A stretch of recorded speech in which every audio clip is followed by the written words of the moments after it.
Hello, Sandhya's കിച്ചണിലേക്ക് വീണ്ടും സ്വാഗതം. ഇന്ന് എനിക്ക് എൻ്റെ ഫ്രണ്ട് കുറച്ച് നാടൻ മഷ്റൂം തന്നിട്ടുണ്ട്. അതൊന്ന് നമുക്ക് മസാല ഉണ്ടാക്കി നോക്കാം. ഇവിടെ ഞാൻ മഷ്റൂം കുറച്ച് മഞ്ഞൾപ്പൊടി ഇട്ട് നല്ലവണ്ണം ഒന്ന് കഴുകി മാറ്റി വെച്ചിട്ടുണ്ട്. ഇനി നമുക്കൊരു പാനിലേക്ക് കുറച്ച് ഓയിൽ ഒഴിച്ച് അതിലേക്ക് ഉള്ളിയും പച്ചമുളകും കുനുകുനാന്ന് അരിഞ്ഞതിനിട്ട് നല്ലവണ്ണം ഒന്ന് വഴറ്റിയതിന് ശേഷം അതിലേക്ക് ചെറുതായി അരിഞ്ഞ തക്കാളിയും കൂടെ ഇട്ട് നല്ലവണ്ണം വഴറ്റാവുന്നതാണ്. ഇതിലേക്ക് ഇഞ്ചി വെളുത്തുള്ളി പേസ്റ്റും കൂടെ ആഡ് ചെയ്ത് അതിൻ്റെ പച്ചമണം മാറുന്നത് വരെ വഴറ്റുക. അതിനുശേഷം അതിലേക്ക് 2 സ്പൂൺ മുളക് പൊടി, 1 സ്പൂൺ മല്ലിപ്പൊടി, കുറച്ച് മഞ്ഞൾപ്പൊടിയും കൂടെ ഇട്ട് കുറച്ച് ഗരം മസാലയും കൂടെ ആഡ് ചെയ്തതിന് ശേഷം നല്ലവണ്ണം വഴറ്റുക. ഇതിലേക്ക് മാറ്റി വെച്ചിരിക്കുന്ന കൂണും കൂടെ ആഡ് ചെയ്ത് 1 ഗ്ലാസ് വെള്ളവും കൂടെ ഒഴിച്ച് ആവശ്യത്തിന് പൊടിയുപ്പും കൂടെ ഇട്ട് അടച്ച് വേവിക്കാൻ വയ്ക്കുക. ഇതിലേക്ക് മല്ലിയിലയും കൂടെ ചേർക്കാവുന്നതാണ്.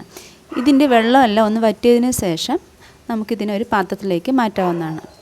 ഇതാ നമ്മുടെ നാടൻ കൂണുകറി റെഡിയായിരിക്കുന്നു. ഈ വീഡിയോ നിങ്ങൾക്ക് ഇഷ്ടമായെങ്കിൽ സബ്സ്ക്രൈബ് ചെയ്യാനും ലൈക്ക് ചെയ്യാനും ഷെയർ ചെയ്യാനും കമൻ്റ് ഇടാനും എന്നെ ഒന്ന് സപ്പോർട്ട് ചെയ്യാനും മറക്കരുത്.